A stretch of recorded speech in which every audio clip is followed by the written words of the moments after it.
Hi, I'm Kitty Felde. This week, the much-anticipated film The Wild Robot will be in theaters everywhere. But did you know the movie was based on a series of books? Well, this week on the Book Club for Kids, we dive into Peter Brown's original material. Give a listen. It's the book club for kids. It's a book club for kids. It's the book club for kids.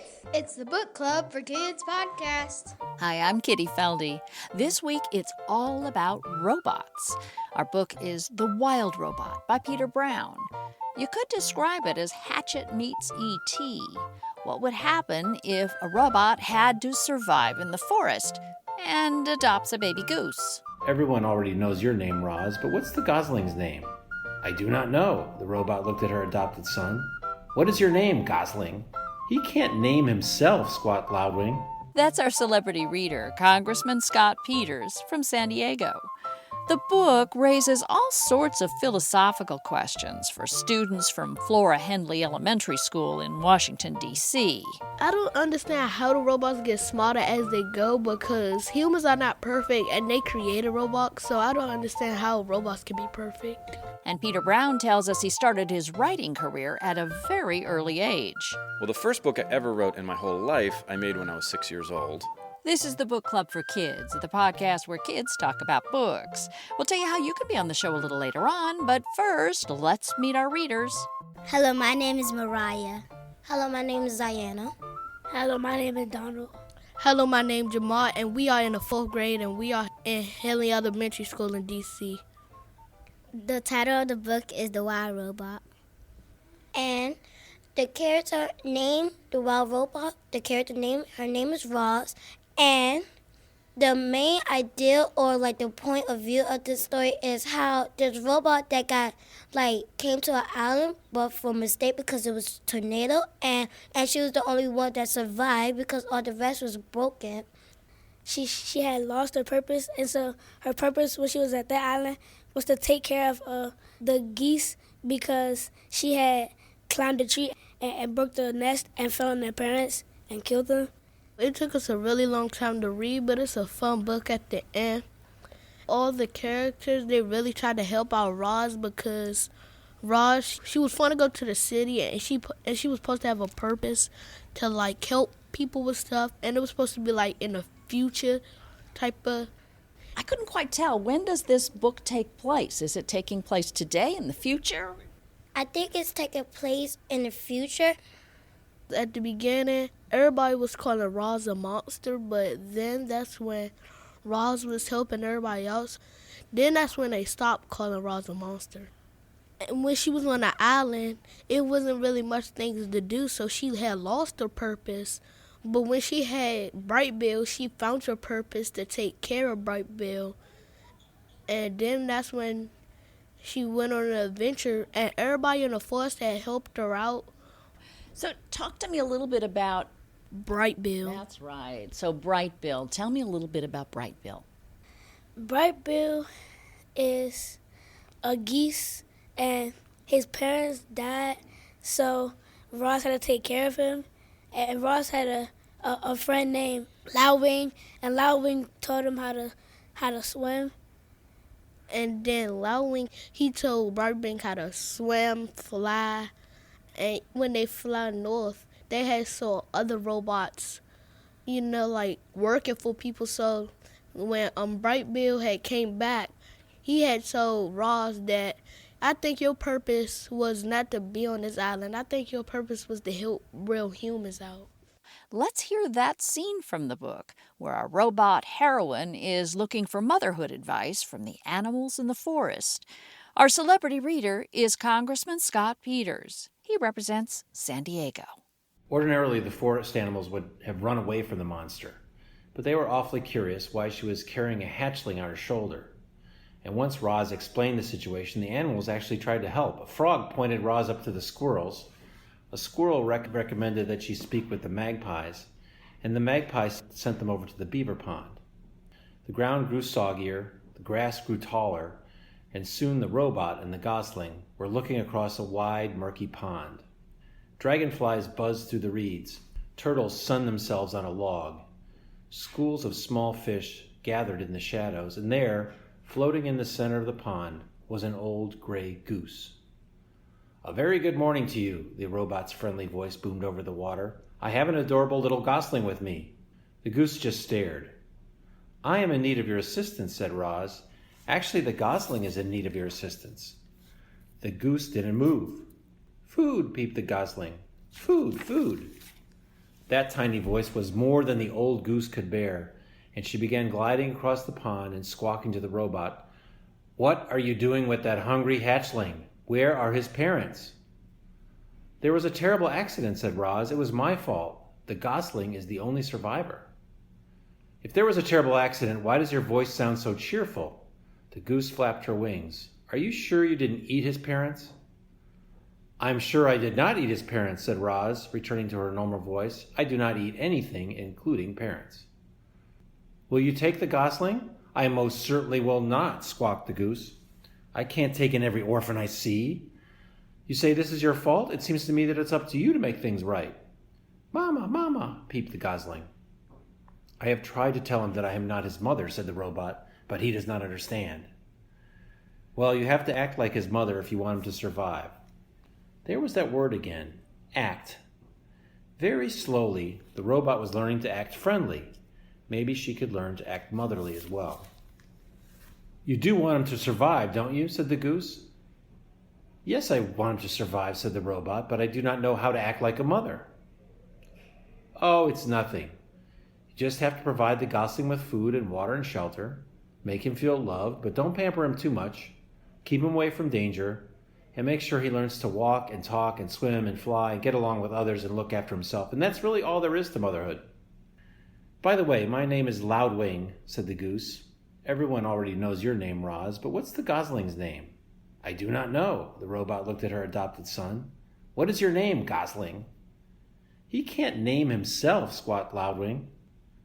"His bill is an unusually bright color. It's actually quite lovely. So if I were his mother, I'd call him Bright Bill. But you're its mother, so it's up to you." "His name will be Bright Bill," said Roz.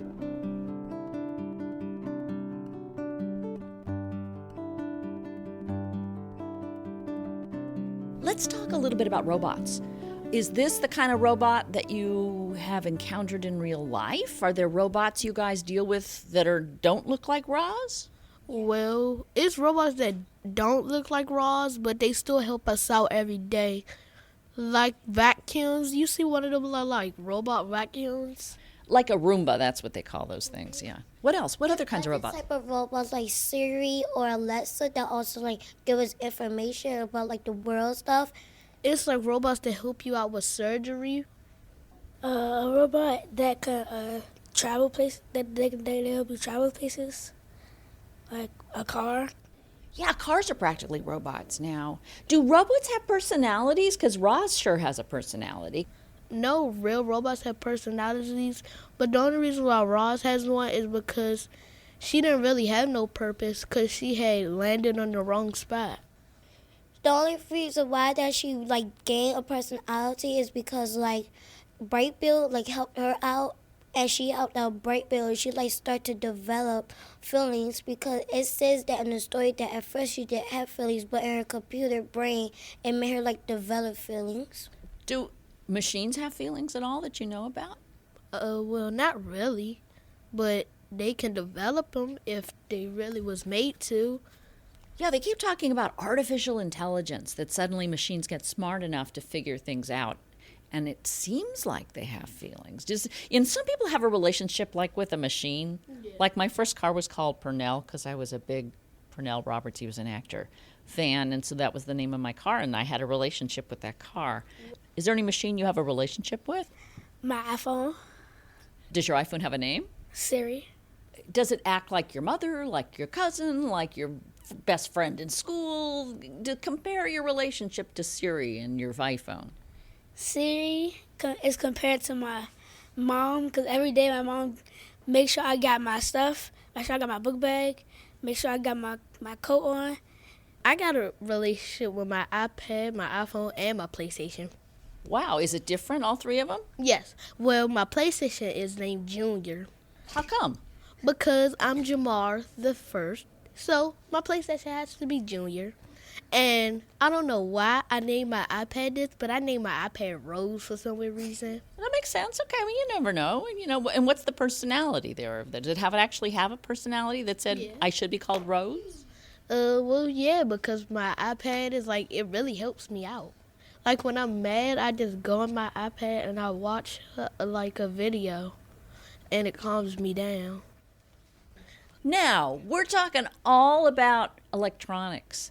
In the book, it takes place as you guys said, on an island where generally there isn't a lot of electricity or anything like that. It's nature.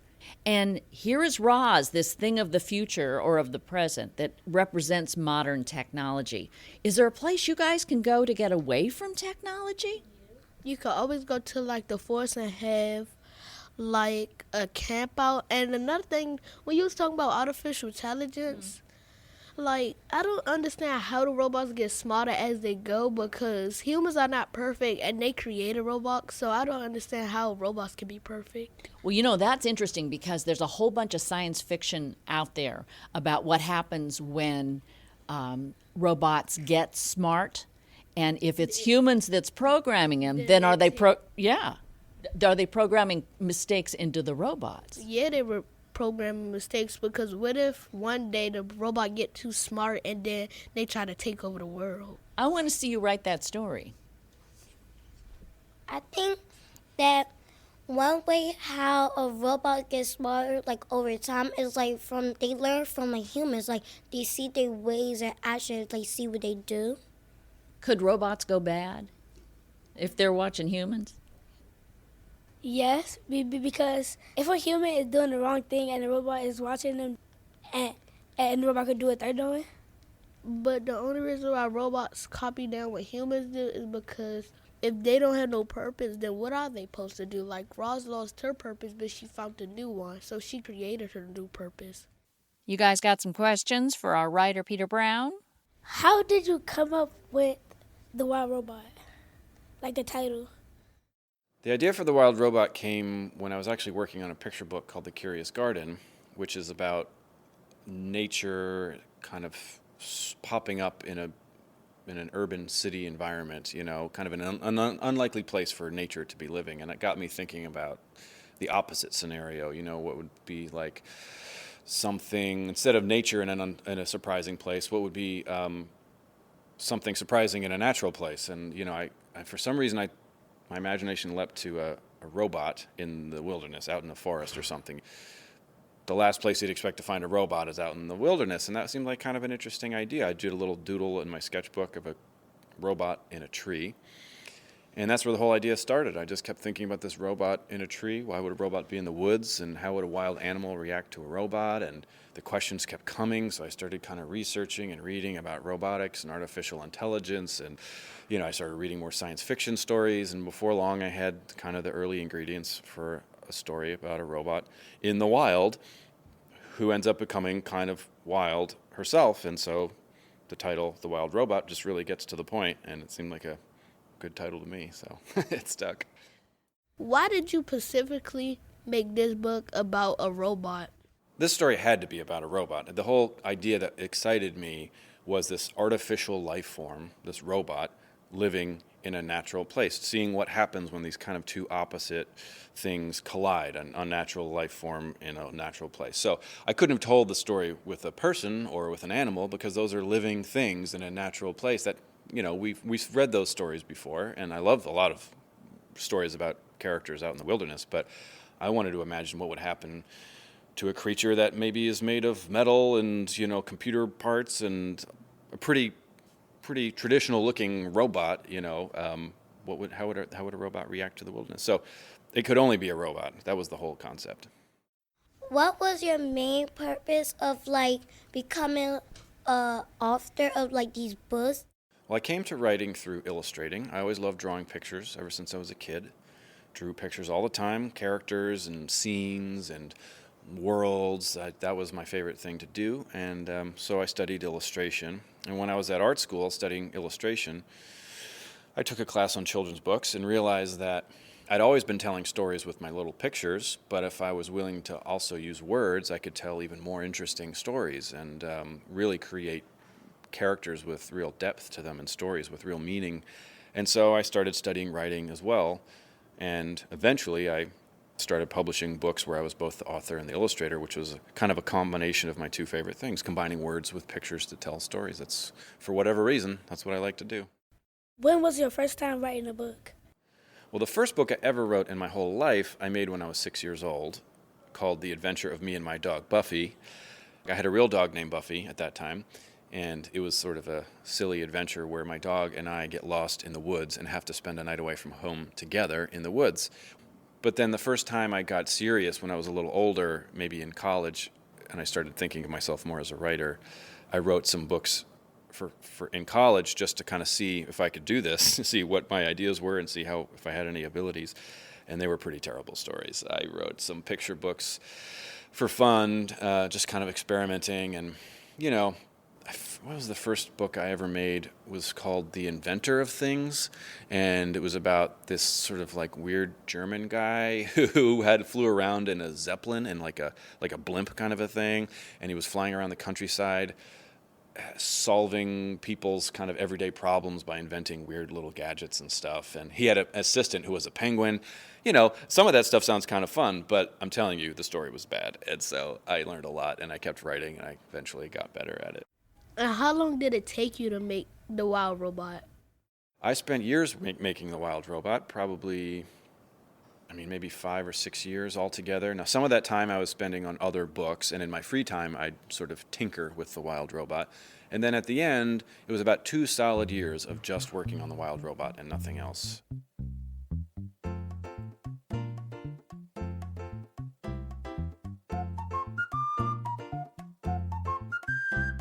We're not robots, but do we have a purpose also? Yeah. Everybody has a purpose in life, but everybody can't find it right now. Do you know what your purpose is? Yes. What is it? My purpose is to go to school and learn. And then what? And then when I grow up, I get a good job. My purpose is be a good scholar in school and like be a good person and live my life real pretty good and be a good person. My purpose in life is to like get all my grades and have perfect grades, and then when I grow up, I want to go to college, go to a good college, and after that, I want to have like a good life and have a good job that actually have me like pay enough money for my life and like for my kids and stuff if I have them. My purpose in life is to get good grades, then go to college and play college football, and grow up to be an NFL player. We come to the time when we need to ask the hardest question on planet Earth, which is, what is your favorite book? Diary of a Wimpy Kid, because like it's like funny and it have like certain things like what happened to kids like to these days where they like get bullied or something. So like it's kind of like easy to understand like what the person is like going through. My favorite book is a Dork diary book.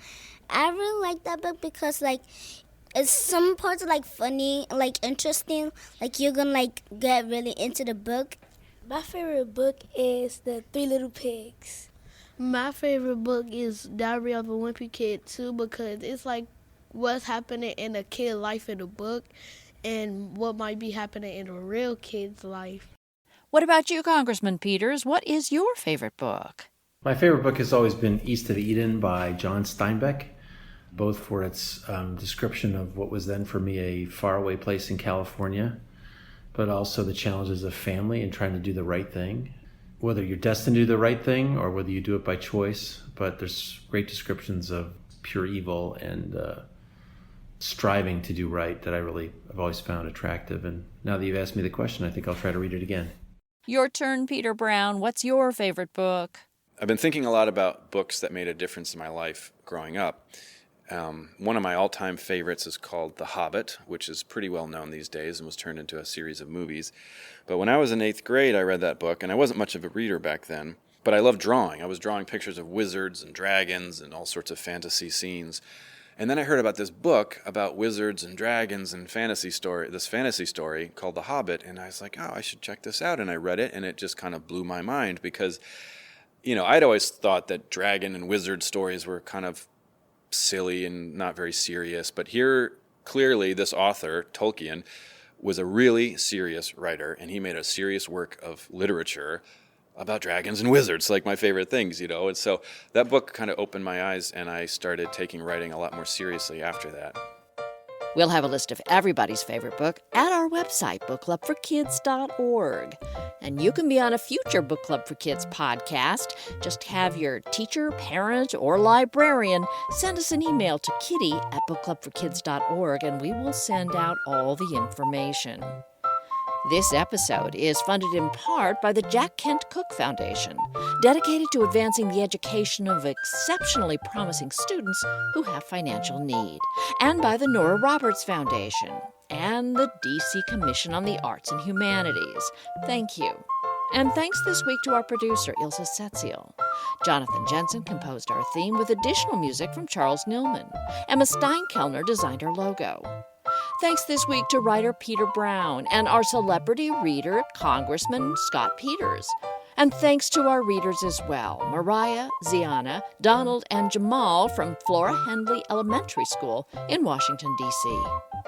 We have a free newsletter for teachers, parents, and librarians full of tips about how to turn kids into lifelong readers. And you can sign up at the website, bookclubforkids.org. And if you're looking for a way to talk to your kids about civics education, check out our other podcast, The Fina Mendoza Mysteries.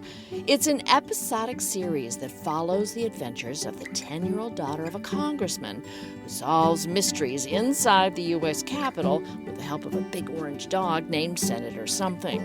There are teacher's guides, companion books, and a Facts Behind the Fiction blog, and you can find out more at that website, ChesapeakePress.org. That's The Fina Mendoza Mysteries, winner of the 2024 Latino Book Awards. I'm Kitty Felde. Thanks so much for listening.